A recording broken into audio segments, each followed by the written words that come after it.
I talk a lot about psychotechnologies, the cognitive tools we can use to dramatically enhance our minds and lives. But what about neurotechnologies? Can we use physical devices to improve our minds, or are these just a gimmick? After quite a bit of research, I recently got my first neurofeedback device, the Neurosity Crown. And today I'm going to be doing things a little bit differently, doing an unboxing and walkthrough of the technology, and sharing some of my thoughts on its potential to enhance one's psychitectural journey.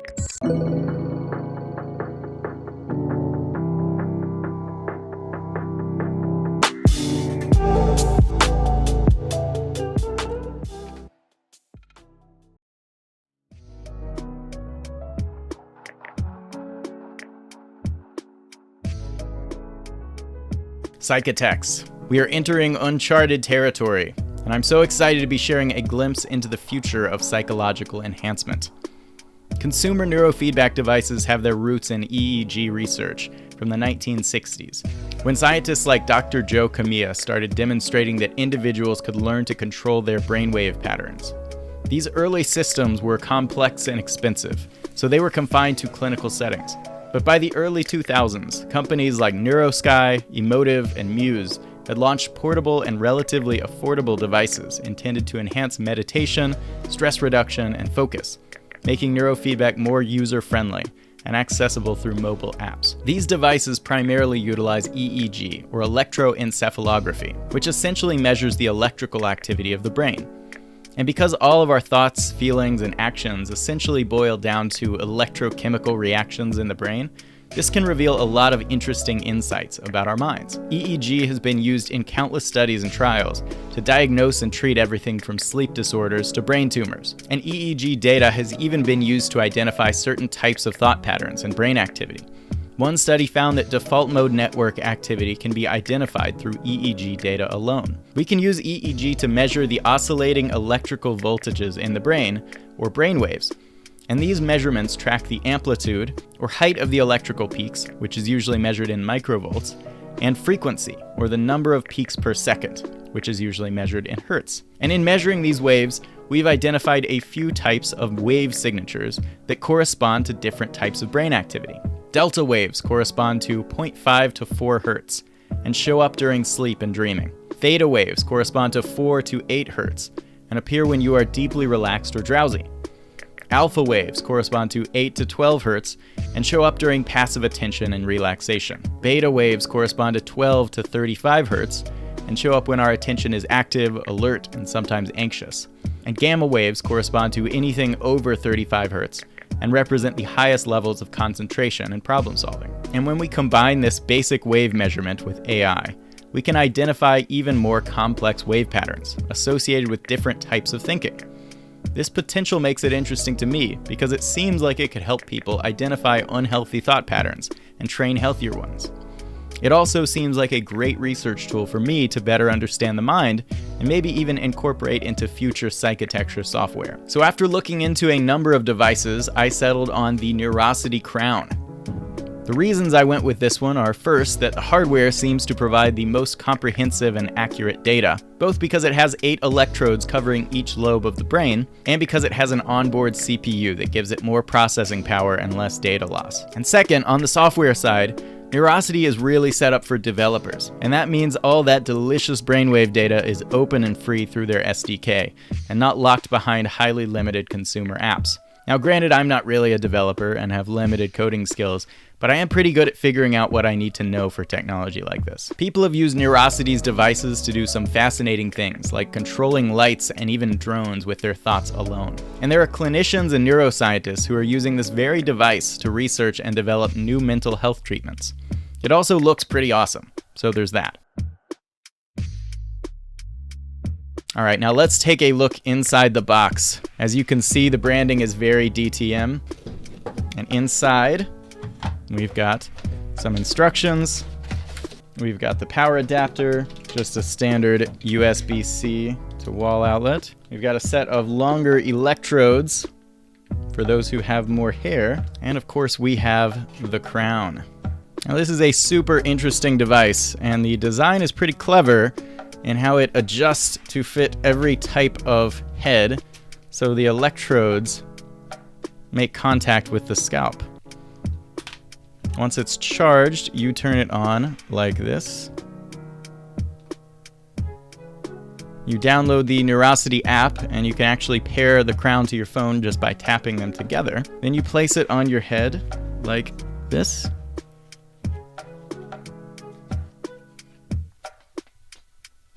You go through a quick setup process, and you're ready to get started.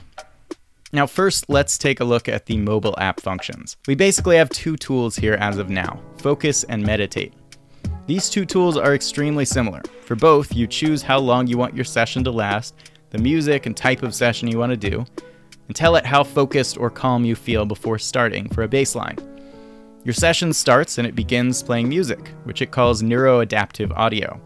This means it uses AI to learn and alter the music based on your mental state to provide you with feedback. The focus session plays focus-enhancing music and keeps track of when you're focused or when you get distracted. The meditate session adds the voice of a guide who walks you through a standard mindfulness meditation and then simply plays pleasant music for the remaining time.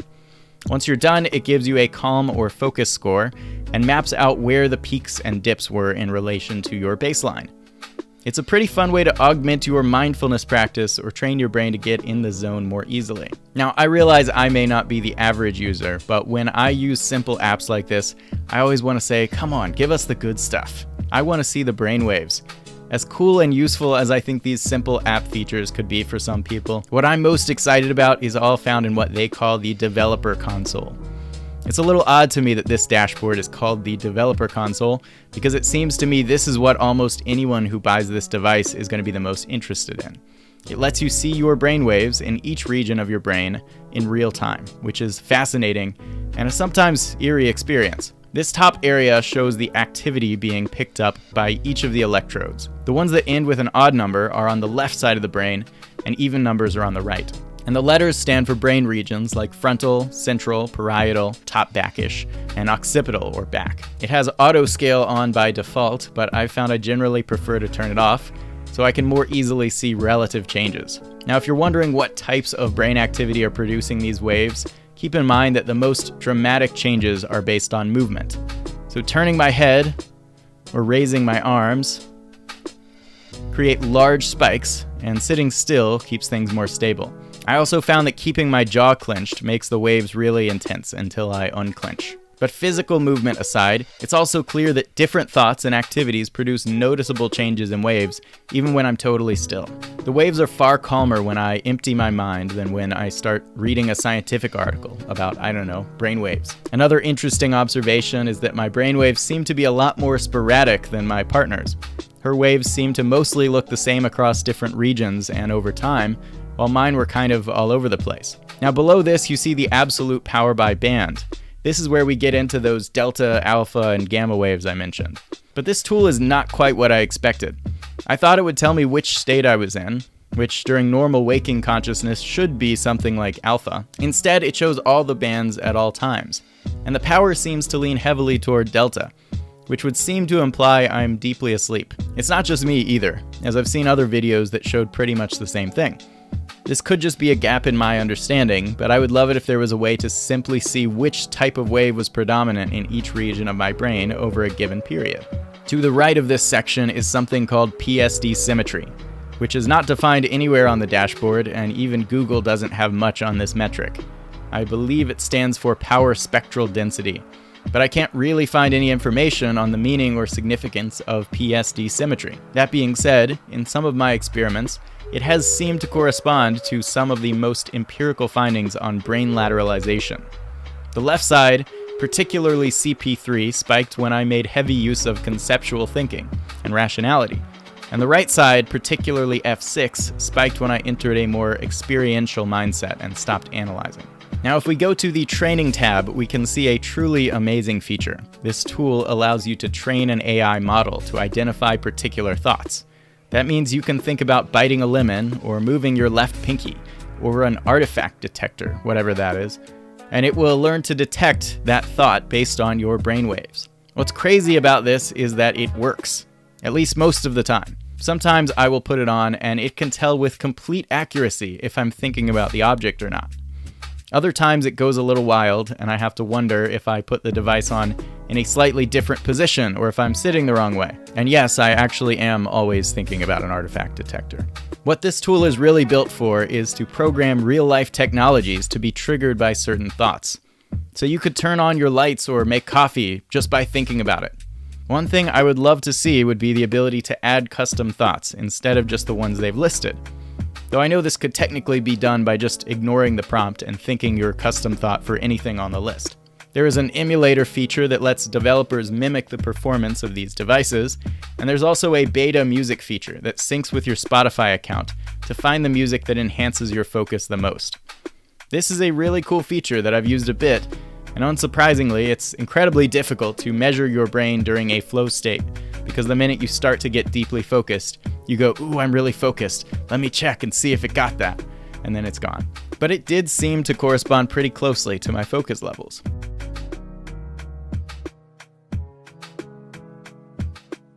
Now, I've only done a few sessions on Neurosity at this point, and it's really intended to shape your focus and relaxation over time. So it's not too surprising it hasn't had any transformative effects yet. It's certainly interesting, but there are some things that aren't totally clear to me. In general, the communication in the app is lacking. In the focus session, I'm not sure whether I should focus strictly on the music the whole time or to focus on things I'm trying to get done. In the meditate session, I know I'm supposed to relax, but meditation is not the same as drowsiness, and it isn't the opposite of focus. In fact, meditation typically involves keeping your focus on the breath, and meditation guides typically instruct you to maintain a balance of relaxation and focus. The neuroadaptive audio is super interesting. The idea of AI that adjusts music in real time to give you feedback and create the ideal state for focus and calm is really futuristic, and I enjoyed all the music selections. But again, I'm not totally clear on what I'm supposed to be optimizing for. Whether it's better for the music layers to get louder or softer. A core component of neurofeedback is that you have a clear understanding of what reward you're supposed to be seeking, so it seems like better communication is needed.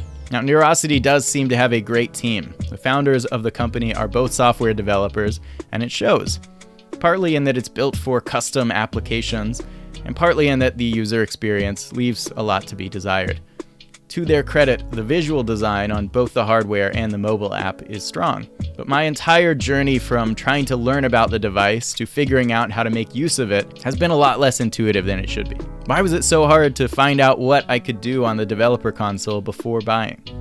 If developers have already built apps that work with the device, where's the marketplace for finding and downloading these other apps? Why aren't any of the functions or metrics on the dashboard explained? Why do I have to choose between a mobile app that's oversimplified and a cryptic dashboard, when I'm pretty sure everyone would prefer something in between? As someone with a UX background, I could make about 1,000 suggestions, but I'll leave it at that for now. All this being said, I definitely feel like I made the right choice going with Neurosity for this one. There are a lot of interesting devices that are just too limiting in their app ecosystems. But I feel like there's a ton I can learn from the data Neurosity provides. I would say that the Muse is a close second, and it's significantly less expensive. But can you use it to start your toaster with only your thoughts? Personally, I'm excited for how I'll be able to use this data to develop a better understanding of the mind to incorporate into my books and programs. I actually did a live Mindform event where I shared my screen so the community could see my brainwaves. At one point, I realized it was possible for the person speaking to tell if I was paying attention to what he was saying or zoning out. And that potential of devices like this, combined with AI, to essentially read our minds in the future, is both exciting and scary. Just imagine the year is 2034, and you get the Apple Vision 6, the latest spatial computing headset, which has now replaced pretty much all screens and become the default mode of digital interaction. Only this device has EEG technology built into it, along with artificial intelligence far more advanced than anything out there now. This makes it so you can control your devices using only your thoughts. What's more, this technology can detect your thoughts and anticipate your desires and needs before you're even conscious of them. Now, to contrast the dystopian and utopian versions of this world. In a sapient, human-centered society, this technology could be used to identify that you're experiencing negative emotions or distorted thoughts, and immediately intervene with a prescription to alter your thinking. It could deliver lessons and meditations that are exactly what you need at the time in order to cultivate greater tranquility, resilience, and satisfaction than we've ever been able to before. It could identify and reform biased beliefs and bad habits so seamlessly that our minds, and ultimately the world, would just seem to be rapidly and automatically improving, and many forms of suffering and mental illness could become extinct. In the dystopian version, this technology could be used to harvest your most personal thoughts and sell that data to companies who will then use it to send you hyper-targeted ads and manipulate your behavior. Governments may use it as the most powerful propaganda machine for influencing opinions, and may even hold individuals accountable for their most personal thoughts, completely eliminating the notion of privacy from our world. So I have mixed feelings about the future of this technology, to say the least. But what about the present? Should you get one of these things? Could you use a device like the Crown to build a better mind and improve your life? Sure, I could see you using neurofeedback to enhance your focus and relaxation and end up saying you are 0.5% happier and healthier now. But although they don't come in a sexy package like this, the fact is there are ideas more than 2,000 years old that have the power to make you 50% happier and healthier by changing your mindset and attitudes. Yes, studying the ideas in Taoism, Epicureanism, or CBT takes cognitive work. A big part of my mission is to make that work fun and exciting. But ultimately, my view of a device like this is that compared to the existing tools of psychitecture, it's mostly a toy. But if you can and want to buy a cool toy, it doesn't get much cooler than this. What about neurofeedback interests you? Do you look forward to a future where this technology is ubiquitous, or does it scare you?